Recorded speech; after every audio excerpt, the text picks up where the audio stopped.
নিয়ে হাজির হলাম তোমাদের কাছে নতুন রেসিপিগুলো ভালো লাগছে কিনা অবশ্যই আমার কমেন্ট সেকশনে জানাবে।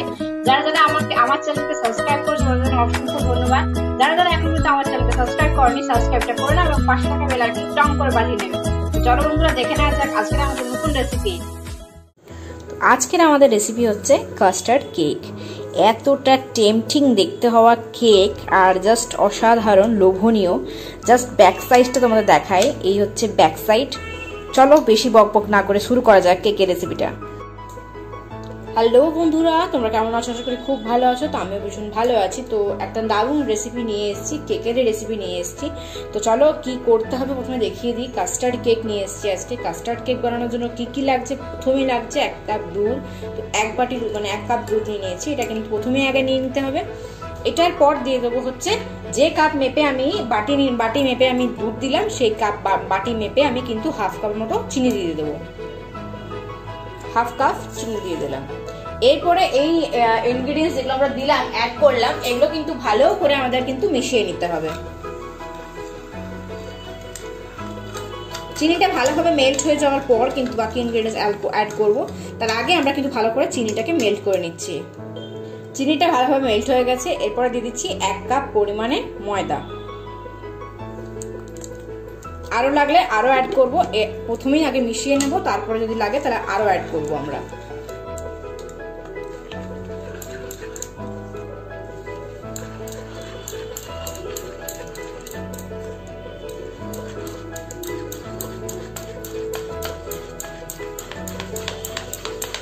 দেখতেই পাচ্ছ, আর আমাদের কিন্তু লাগবে না। লাগলে আমরা অবশ্যই অ্যাড করব। এরপরে আর একটা জিনিস দেব, এরপরে দেব কাস্টার্ড পাউডার। এই যে কাস্টার্ড দেখতেই পাচ্ছ, বাটারস্কচ ফ্লেভারের। তো এখান থেকে আমরা কিন্তু 2 চামচ পরিমাণে, এই যে 1 চামচ দিলাম এবং 2 চামচ দিলাম। তো 2 চামচ পরিমাণে আমরা কিন্তু অ্যাড করে দিলাম। এই কাস্টার্ড পাউডারটা মিলিয়ে নেব। ওই জন্যই বললাম যে আমাদের আর কিন্তু লাগবে না ময়দা। তো মিলিয়ে নিচ্ছি, সুন্দর করে মিশিয়ে নিচ্ছি। এরপরে দিয়ে দেবো বেকিং পাউডার। বেকিং পাউডার দিয়ে দিলাম 1 চামচ পরিমাণে এবং দিয়ে দিলাম হাফ চামচ পরিমাণে বেকিং সোডা। সমস্ত উপকরণ সুন্দর করে মিশিয়ে নেব। এখানে কিন্তু আর কিছু মেশানোর নেই আমাদের।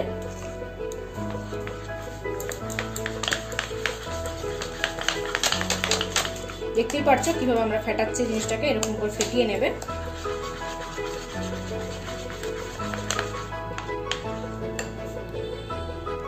এরপরে দিচ্ছি ভ্যানিলা এসেন্স 1 চামচ এবং দিয়ে দেবো তেল, রিফাইন্ড অয়েল।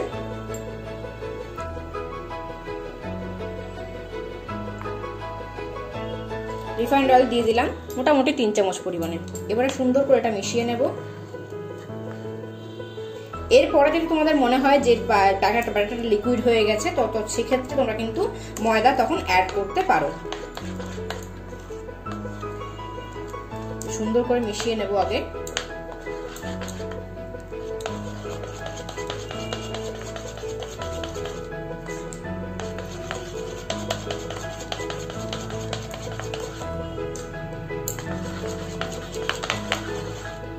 খুব সামান্য পরিমাণে আমি কিন্তু ময়দা খুব সামান্য পরিমাণে অ্যাড করব।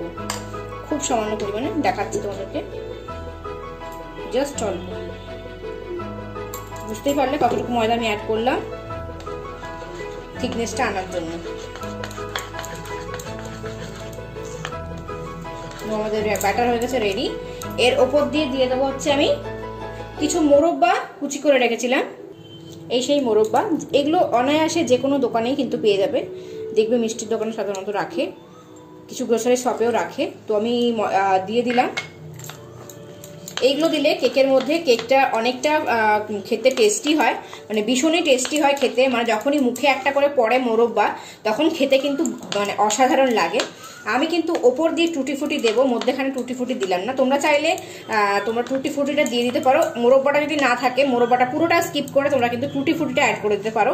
তো এখানে আমি মোরব্বাটা দিয়ে দিলাম সুন্দর করে। এরপরে আমি চলে যাবো মাইক্রোওভেনের দিকে। তো মাইক্রোওভেনটা হিট করতে রেখে দিয়েছি। এখানে নিয়েছি কেকের একটা মোল্ড, এটার মধ্যে দিয়ে দেবো আমি রিফাইন্ড অয়েল।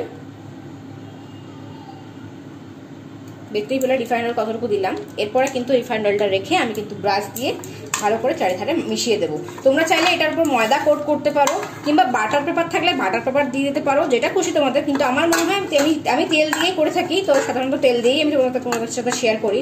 যে কোনো ভিডিও দেখবে আমার সব তেল দিয়েই করা আছে, ময়দা দিয়ে বা বাটার পেপার দিয়ে আমার কিন্তু করা নেই। তো আমি তেল দিয়েই করে থাকি, তার জন্য তোমাদের সাথে তেল দিয়ে আমি শেয়ার করি। যাই হোক, সমস্ত কিছু আমি কিন্তু মিশিয়ে এখানে তেলটা চারধারে বুলিয়ে দিলাম। এরপরে যে ব্যাটারটা তৈরি করেছিলাম আমরা, সেই ব্যাটারটা কিন্তু আস্তে আস্তে ঢেলে দেবো।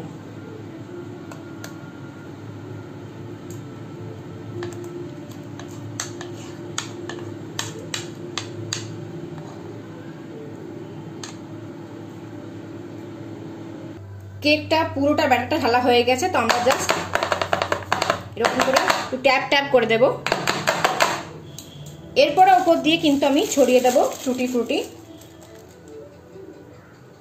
যাতে কেকটা দেখতে সুন্দর হয়। তোমরা চাইলে টুটি ফ্রুটিটা ভেতরে দিতে পারো, বাইরে দিতে পারো, যেরকম তোমাদের ইচ্ছা সেরকম দেবে। আমি কেকের চারিধারে দিয়ে দিলাম। আর এখানে লক্ষ্য করে দেখেছো আমি কিন্তু ডিম অ্যাড করিনি, এটাতে কিন্তু ডিম অ্যাড না করলেও খেতে ভালো হবে।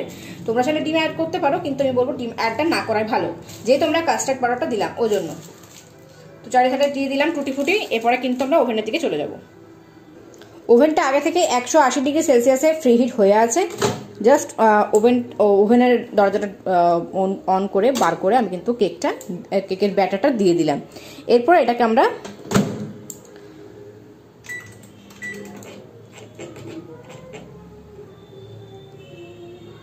25 মিনিটের জন্য দিয়ে দিলাম। আমরা ঠিক 24 মিনিটে আমরা ঠিক যখন দেখবো 1-2 মিনিট বাকি আছে তখন ফিরে আসবো। তো এখন বাকি আছে মোটামুটি 5.5 মিনিট, ঠিক আছে। তো আমি এখন পজ করলাম, পজ করে দেখাই ভেতরটার অবস্থা। দেখতে পাচ্ছ তোমরা কি দারুণ, কি ব্যাপক হয়েছে। বাকিটা হোক। এই যে এখানে হচ্ছে কাস্টার্ড কেক, পাওয়ার ব্যাংকের মধ্যে চার্জ দেওয়া আছে, ঠিক আছে। তো পাওয়ার ব্যাংকটা এই খুলছি, দেখো এই দেখো কেকটা দারুণ দেখতে হয়েছে। এটা আমাদের কমপ্লিট হয়ে গেছে, ঠিক আছে। তো আমি এখন জাস্ট স্টপ করে বার করে ওটা দেখবো। আগে বার করি, গরম প্রচণ্ড। তো বাইরে বার করে নিয়ে চলে এসেছি, আমরা চেক করে দেখে নিচ্ছি।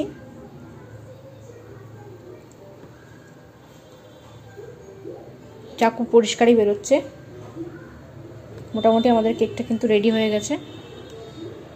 দেখতেই পারছো, তোমরা বুঝতেই পারছো যে কেক কিন্তু একদম রেডি। তো আমি কিছুক্ষণের জন্য জাস্ট ঢুকিয়ে দেবো এটা, কিছুক্ষণের জন্য, যাতে হাওয়াটা যেটা হচ্ছিল যাতে হয়ে যায়। তারপরে কিন্তু আমরা বার করে নেব কিছুক্ষণের জন্য। এই যে ফ্যানটা চলছে, ফ্যানটা বন্ধ হয়ে যাক, তারপর আমরা ওভেনটা বার করে নেব, ওভেন থেকে কেকটা বার করে নেব।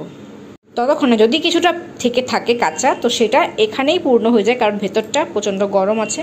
সেটাতে তোমাদের যেটা কাঁচা থাকে তো সেটা আমাদের রেডি হয়ে যাবে। তো ওই জন্য আমরা এখন ভেতরে ঢুকিয়ে দিলাম, কারণ কালার চেঞ্জ আর কিছু হবে না। কালার যেহেতু হয়ে গেছে সুন্দর, কালার হয়ে গেছে সুন্দর। তো চলো এটা হয়ে যাক, তারপর তোমার কাছে ফিরে আসছি। কেকটা বার করে নিচে দেখতেই পারছো, এটা কিন্তু এখন ভীষণ গরম আছে, ছোঁয়া যাচ্ছে না, এগুলো ভীষণ গরম আছে। এটা ঠান্ডা হোক, একদম কুল হয়ে যাক ঠান্ডা, তারপরে তোমার কাছে ফিরে আসছি। কেকটা হয়ে গেছে পুরোপুরি ঠান্ডা। তো আমরা সাইড দিয়ে হালকা করে কেটে নেব, এদিক দিয়ে, যাতে ভালোভাবে ছেড়ে আসে জিনিসটা।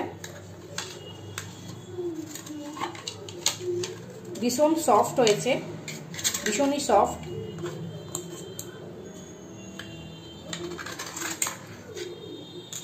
আমরা জাস্ট পাল্টে দেবো।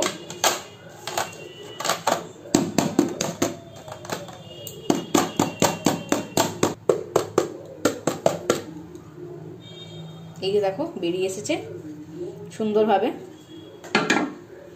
কি সুন্দর পেছনটা দেখতে লাগছে, পুরো মোরব্বাতে ভর্তি, আর এতটা সুন্দর দেখতে হয়েছে, তার সাথে সফট, মানে কি বলবো, এই যে দেখো কত সফট, ভীষণ সুন্দর দেখতে হয়েছে, খুবই সুন্দর দেখতে লাগছে। দেখো কত সুন্দর দেখতে লাগছে, কেকটা জাস্ট অসাধারণ হয়েছে। আর সত্যি তোমরা এরকম বানিয়ে দেখো অবশ্যই, আর আমাকে কমেন্ট করে জানাতে ভুলো না তোমাদের এই রেসিপিটা কেমন লাগলো। যদি ভালো লেগে থাকে অবশ্যই অবশ্যই অবশ্যই লাইক করতে ভুলো না, এবং চ্যানেলে নতুন হয়ে থাকলে প্লিজ প্লিজ প্লিজ সাবস্ক্রাইব করে নাও, পাশে থাকা বেল আইকন অবশ্যই প্রেস করতে ভুলো না। আবার দেখা হবে নতুন রেসিপি নিয়ে। চলো এতক্ষণের জন্য এতটুকুই।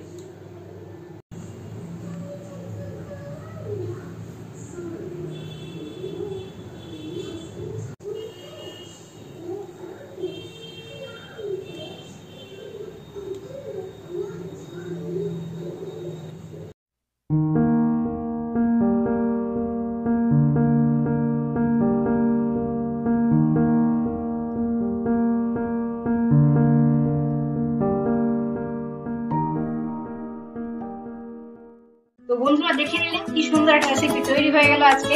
তো রেসিপিগুলো ভালো লাগছে কিনা অবশ্যই কমেন্ট করে জানাতে ভুলো না এবং শেয়ার করতে একদমই ভুলো না। তো চলো বন্ধুরা, আবার নতুন রেসিপি নিয়ে আমি হাজির হবো তোমাদের কাছে। টাটা।